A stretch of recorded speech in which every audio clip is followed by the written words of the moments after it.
most frustrating things for Dorothy Parker in her mind was that she was not born a native New Yorker. Despite her protest, Parker would come to embody all that forms the mythology of what it is to be a true New Yorker.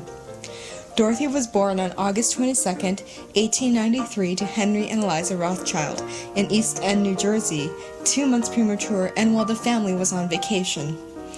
Of this, Parker would later say, "It was the last time I was early for anything." Parker's family would return to their home on West 72nd Street shortly after her birth, and young Dorothy would spend the majority of the rest of her life in the city she loved, save for some stints in later life lived in Los Angeles, and while attending Miss Dana's Academy, also in New Jersey, till 1906. From 1906 to 1914, the Rothschild family moved from apartment to apartment, taking advantage of the incentives offered by building owners to lure middle-class families to their Upper West Side residencies. Her siblings started their own lives at this point in time, and upon her father's death in 1913, it was down to Dorothy to earn some money. After doing a handful of random jobs, Dorothy Parker submitted what would be her first published work in 1914 to Vanity Fair magazine, one of Condé Nast's many publications.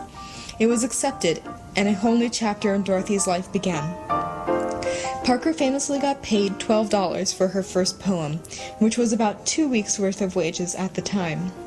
Bolstered by her accomplishment, the 21-year-old Parker marched down to the Condé Nast headquarters, located at 19 through 25 West 44th Street, and asked for a job from the accepting editor, Frank Crowninshield.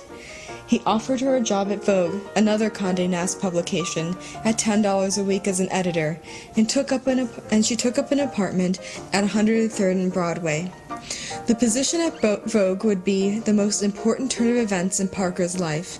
Not only would this launch her literary career, but the job would introduce her to two faithful and good friends, Robert Benchley and Robert Sherwood. Circumstances would make it such that shortly after their meeting at work in 1914, the Algonquin Hotel would become the trio's place of choice for extended lunch breaks, and a convenient one at that, located at 59 West 44th Street. However, it wasn't until the others started joining the group, mostly based on professional connections, that the true Algonquin Round Table would be formed. Soon to join the group would be Franklin P. Adams, Alexander Wolcott, Edna Ferber, Haywood Braun, and George S. Kaufman. The group's wit would become legendary, especially Dorothy's, who would later be credited with more one-liners than any other member of the table.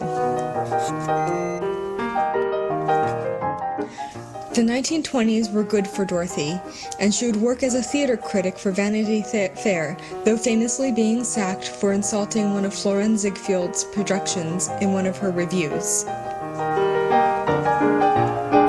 Parker would also have published one volume of poetry and a collection of short stories as well. On top of all this, she would also be one of the first contributors to the New Yorker magazine, located then at 25 West 45th Street. Newly formed then in 1925 by fellow roundtablers Harold Ross and Jane Grant. The New Yorker magazine was another Condé Nast publication. At this point in time, it seems all had been forgiven. The end of the 1920s brought about many ends. Not only was it the end of the economic upswing, which had subsidized the Roaring Twenties, but the end of the decade also marked the slow death of the Round Table as well. Attendance fell off, subtly, till there was no one left. The economic downturn did not affect Dorothy Parker as it would some in the Algonquin Round Table members. In fact, she would end up being one of the only members to be published consistently from the time of her first publication till the time of her death in 1967 from a coronary.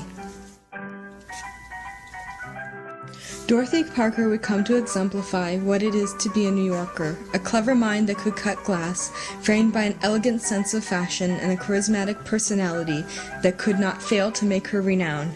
As Dorothy Parker said as far as her ending was concerned, "Excuse my dust."